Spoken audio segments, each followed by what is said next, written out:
Les abords du pont de Bruxelles à Lutre qui enjambe le canal Charleroi-Bruxelles juste après la gare sont effrayants. Il n'y a pas un seul point de concentration pour les sauveteurs, mais plusieurs.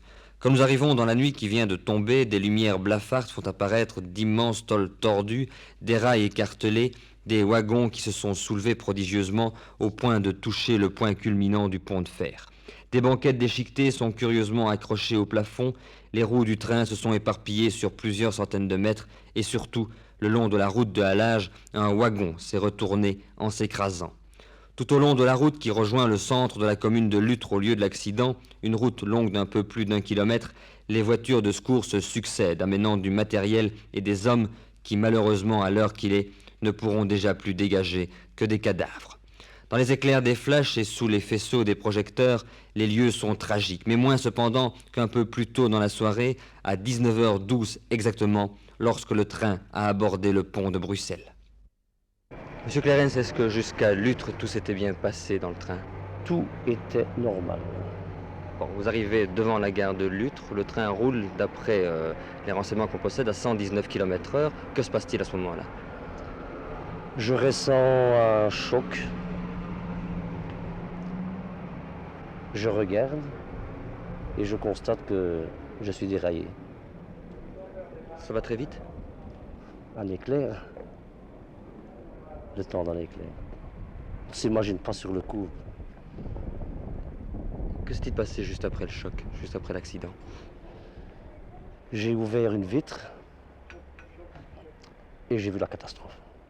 Monsieur Durieux, vous arriviez près du pont au moment de l'accident, c'est bien cela? Exact, oui. Alors qu'avez-vous vu? J'ai d'abord vu un bogie de train donc, qui tombait en bas du pont.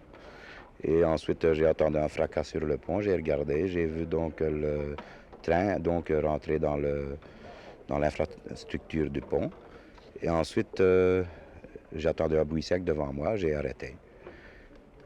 Il y avait un tas de poussière qui s'est élevé. À ce moment-là, j'ai appelé ma femme avec la radio, je fais le taxi.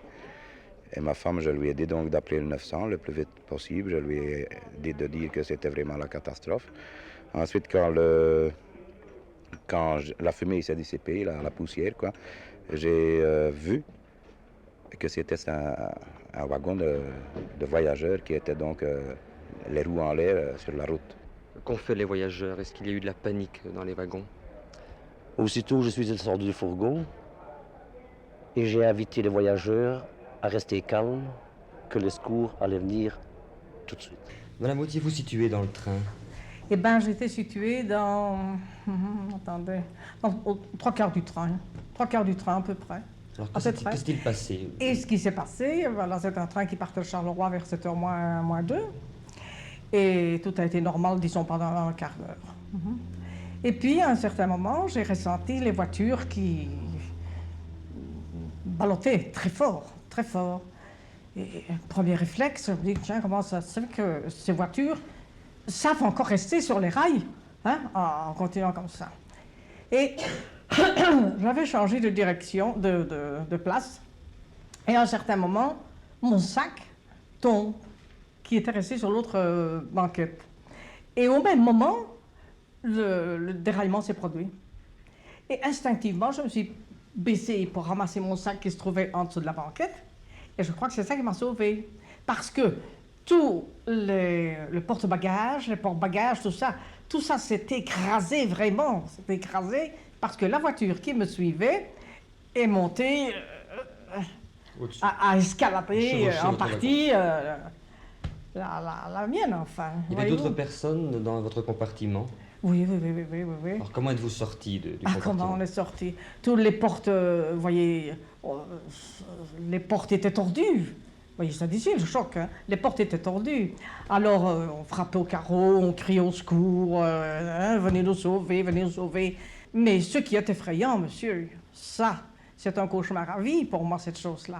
C'est de vous voir coincé dans un compartiment qui n'est pas grand, c'est non-fumeur. Hein. Vous voyez ce que je veux dire? Les compartiments au bout du grand compartiment. Et de vous voir coincé au-dessus du canal. Parce que tout ça s'est passé sur le pont du canal. Alors si on regardait par la fenêtre, on se voyait au-dessus du canal, au-dessus de l'eau. Alors on se disait, comment va-t-on pouvoir venir nous sauver d'ici? C'est à se demander comment on va pouvoir venir nous sauver, enfin.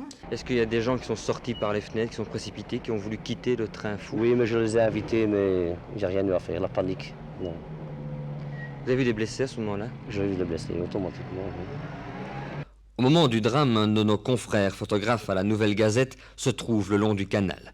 Il sera un des premiers sur les lieux de l'accident et tout en arrachant des rescapés au tôle tordu, il prendra quelques photos qui donnent une idée du drame qui s'est joué en quelques secondes sur le pont. Mais il y avait des gens qui sortaient déjà, il y a des gens qui hurlaient, on criait de tous les côtés, les gens s'affolaient, ils marchaient comme ça délibérément, il y avait des trous puisque toutes les dalles de béton s'étaient effondrées et donnaient accès au canal. Alors j'ai dû crier même assez fortement pour que ces gens se ressaisissent et puissent prendre conscience de ce qui se passait et pour qu'ils n'aillent pas se jeter dans le canal.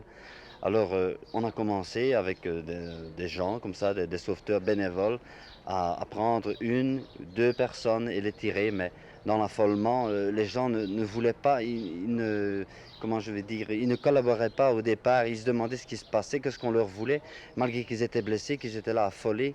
Alors j'ai quelque chose qui m'a marqué énormément, une petite fille est arrivée vers moi, elle devait avoir 13-14 ans, elle était remplie de sang, elle n'avait plus de chaussures. Elle me dit, monsieur, qu'est-ce que je dois faire? Moi, je dois retourner à Bruxelles, qu'est-ce que je vais faire? Alors, je l'ai rassuré, je dis, assieds-toi là, je dis, hein, tu vas voir, tout va s'arranger, hein, calme-toi et reste là. Alors, j'ai attrapé une dame ici, me suis dirigé là, il y avait une dame, une toute jeune dame, et elle demandait après son mari. Elle avait mal aux jambes, elle se plaignait de ses jambes, je l'ai prise dans mes bras et je l'ai amenée sur le bord. Alors j'ai demandé l'aide de plusieurs personnes pour aller retirer des personnes qui étaient là, coincées dans les ferrailles. Il y avait des personnes âgées, c'était des personnes de 50, 60 ans. Hein, c'était toutes des dames. Alors je me suis mis à les arracher. J'aurais pas pu faire autrement, les arracher dans les ferrailles parce qu'il était impossible. Est-ce qu'il n'y a pas un incendie là, à ce moment-là? Mais il y avait un incendie justement. Mais à ce moment-là, quand l'incendie s'est déclaré, nous avions déjà retiré 3 dames. Et nous les avions amenées justement en dessous de la voiture. Mais quand on a vu l'incendie, nous avons demandé, les sauveteurs sont arrivés à ce moment-là, et nous avons demandé des couvertures, de façon à les transporter de façon plus convenable. Mais c'est surtout ce matin que cette tragédie est apparue dans toute son ampleur. En fait, le direct Charleroi-Bruxelles s'est littéralement brisé en 4 au moment du passage du pont. Et entre le premier élément et le dernier, il y a près d'1 kilomètre de distance. Tout au bout, d'une part, il y a la motrice qui, miraculeusement, semble-t-il, n'a pas déraillé et est restée intacte sur la voie. Le wagon derrière, par contre, a quitté les voies en arrachant les rails et les traverses et labourant le terrain. Un peu plus loin, le 3e wagon, lui, a complètement déraillé et s'est, sous la violence du choc, détaché de la rame. Le 4e wagon a non seulement quitté ses voies, mais s'est renversé et tombé une dizaine de mètres plus bas sur le chemin de halage en se retournant. Ses roues se sont éparpillées tout autour, les vitres sont brisées. Mais c'est sur le pont que le spectacle est le plus horrible. En déraillant, un wagon s'est encastré sur un des montants du pont, se soulevant le long de l'armature, arrachant au passage toute l'installation électrique et s'écrasant sur le sommet du pont. Les wagons qui se trouvent derrière sur leur lancée sont venus percuter la voiture, s'encastrant dans les compartiments et chevauchant complètement la queue du wagon. Le choc s'est ainsi répercuté jusqu'au wagon de queue. Les rails sont tordus, l'un a même traversé entièrement un des wagons. Cette nuit, les sauveteurs ont dû arrêter les opérations de déblaiement. Le pont, en effet, risquait de s'effondrer. Il s'est même affaissé de près d'1 mètre au cours de la nuit. Ce matin, les pompiers et la protection civile, après avoir étayé le pont, ont recommencé leur pénible travail et ont encore dégagé des cadavres. Le chiffre exact reste difficile à préciser. 13 ont été dénombrés, mais on craint d'en trouver d'autres dans les débris tordus des wagons. La question maintenant est de savoir ce qui a provoqué cette catastrophe. Plusieurs hypothèses ont été avancées, certaines ont déjà été rejetées. Les chemins de fer ont précisé tout à l'heure que l'analyse de la boîte noire qui enregistre toutes les manœuvres du train faisait apparaître qu'une erreur de pilotage était à exclure. Quant à la vitesse enregistrée du train, elle serait comprise entre 110 et 115 km/h. Vitesse jugée normale quand on sait qu'à cet endroit, le train pouvait rouler à 120 km/h selon les experts des chemins de fer. Alors, pourquoi le direct Charleroi-Bruxelles a-t-il déraillé sur le pont? C'est ce que les experts devront déterminer, mais plusieurs hypothèses, cependant, sont avancées. Juste avant le choc, avez-vous l'impression que le train allait plus vite que d'habitude, ou qu'il se passait quelque chose d'anormal? Non, normal. Le train roulait normalement. Comment peut-on expliquer un accident comme celui-là? Ça, les techniciens nous l'apprendront. Moi, je ne suis pas technicien. Je ne peux pas. Juste avant le choc, avez-vous eu l'impression que le train allait Trop plus vite vite, ou que- monsieur, trop vite. Surtout, je ne le savais pas à ce moment-là, mais surtout maintenant, je m'en rends très bien compte. Au moment d'aborder un pont sur le canal, on ne fait pas du 120 à l'heure. Il y a un monsieur de chemin de fer qui m'a dit qu'il faisait du 120. Je ne crois pas que c'est faisable, hein. Monsieur Rossignol, comment peut-on expliquer un accident comme celui-ci? Bien, écoutez, le parquet est à pied d'œuvre et on essaie de déterminer la cause. Jusqu'à présent, nous n'avons pas encore trouvé la cause exacte de cet accident terrible. On a parlé de serpentage, c'est-à-dire de dilatation de la voie, Oui, est-ce mais possible? c'est peut-être la conséquence du passage du train.